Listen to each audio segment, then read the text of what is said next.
Good morning વિદ્યાર્થી મિત્રો। આજે આપણે સ્ટાન્ડર્ડ 7th ધોરણ 7 વિષય અંગ્રેજી એમાં પાઠ્યપુસ્તકમાંથી યુનિટ 1 વિની સ્માઇલ એનો અભ્યાસ કરીશું। તમારે પાઠ્યપુસ્તક તમારે કાઢવાની છે। એમાં પેજ નંબર 1 છે। એમાં યુનિટ 1 આપેલો છે વિની સ્માઇલ, વિનીનું હાસ્ય। એમાં એક્ટિવિટી 1 છે એ જોઈશું આપણે।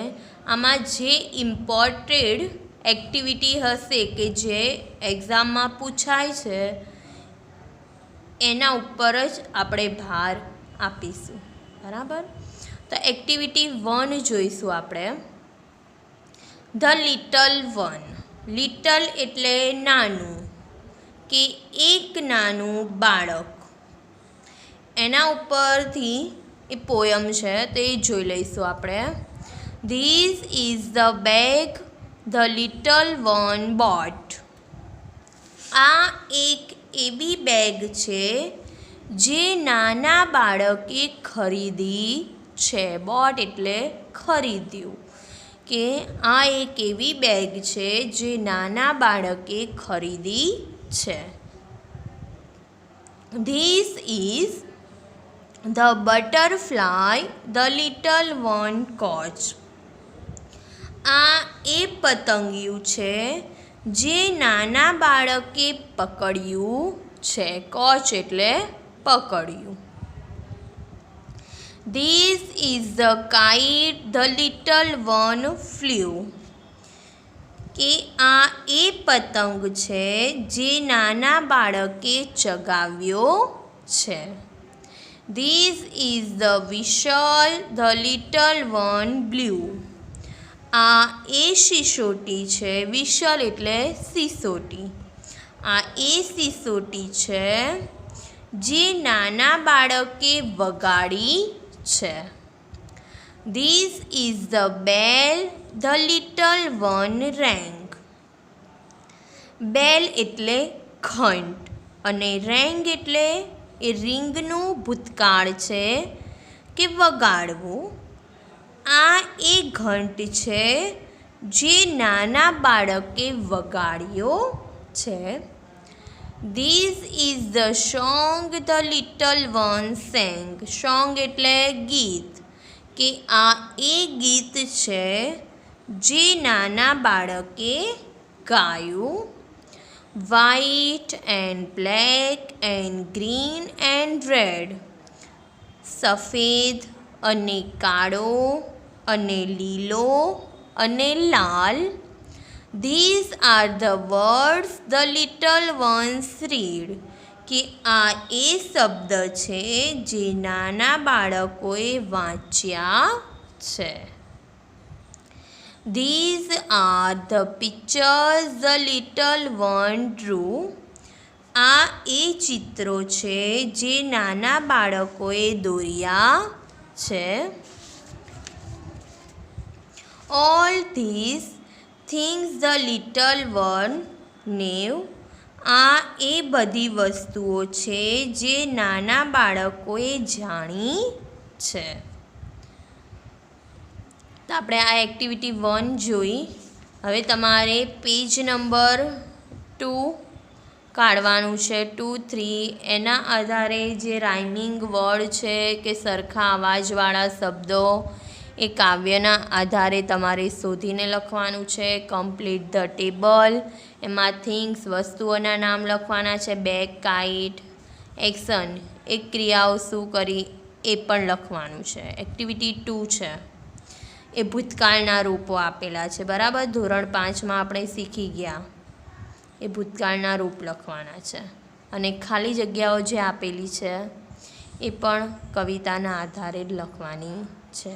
એ તમારે એ કાવ્યના આધારે નોટબુકમાં લખી નાખવાની। આ હું એટલે નથી લખાવતી કે આ એટલું ઇમ્પોર્ટન્ટ નથી એક્ઝામમાં, બરાબર। ઇમ્પોર્ટેડ હોત તો હું તમને લખાવી દેતી। હવે આપણે જોઈશું એક્ટિવિટી 4 પણ ને એક્ટિવિટી 5 જોઈશું।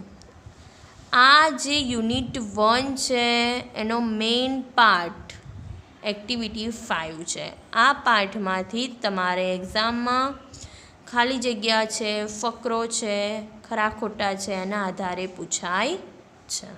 બરાબર.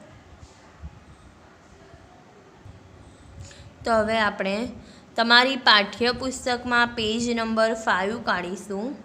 એમાં એક્ટિવિટી 5 છે કે સ્માઇલ ઇન ધ મિરર, કે અરીસામાં હાસ્ય. એનો પાર્ટ 1 આપેલો છે. પાર્ટ 2 તમારે પેજ નંબર 6 ઉપર આપેલો છે. પહેલાં 1 જોઈ લઈશું આપણે. પાર્ટ 1 ભાગ પહેલો.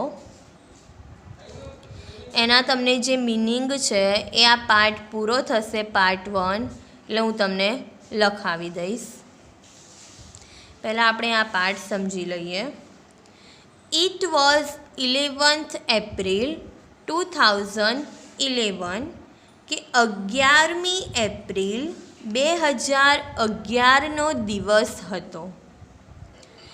It was Tejaswini's 12th birthday, તે તેજસ્વીનીનો 12મો જન્મદિવસ હતો.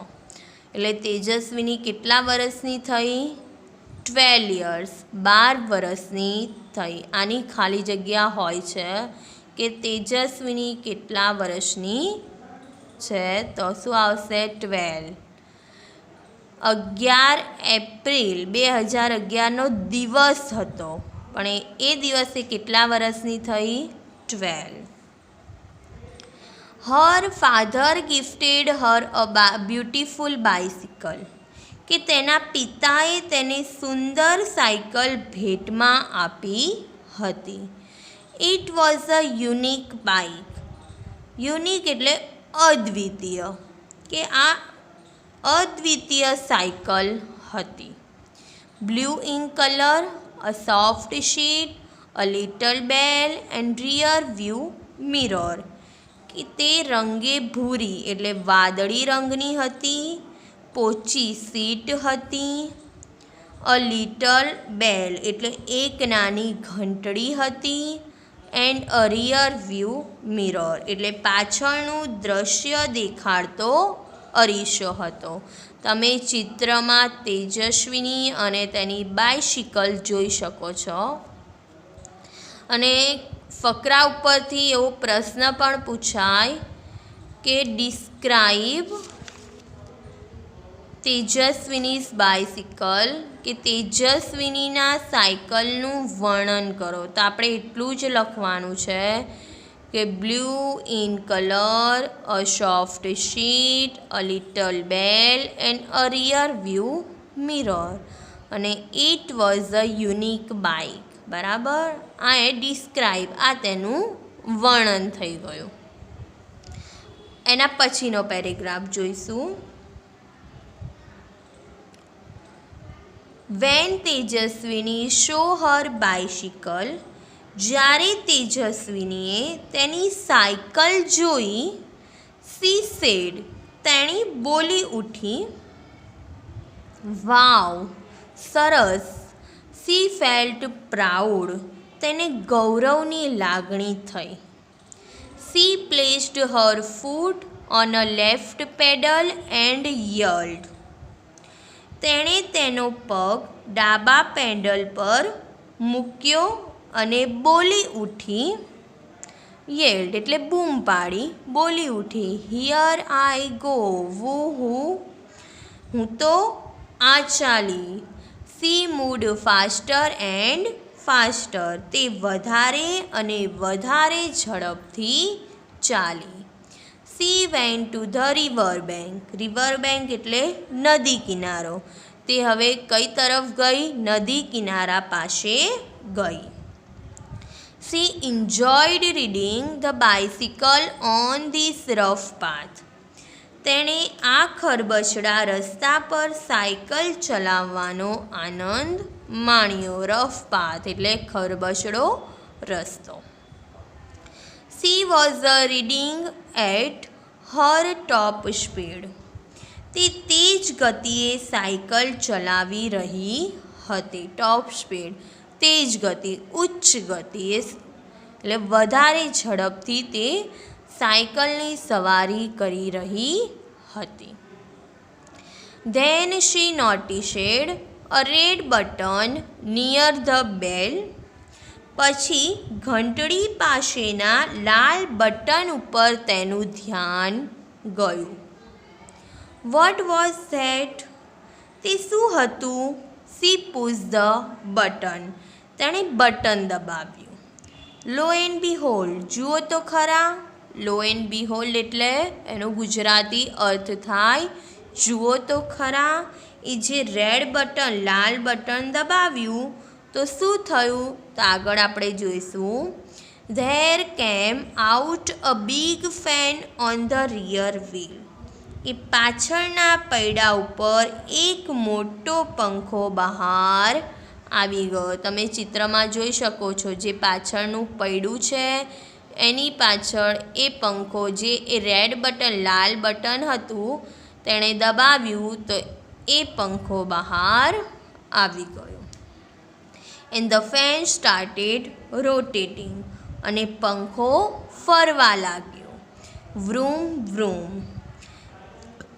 It thrilled Tejaswini.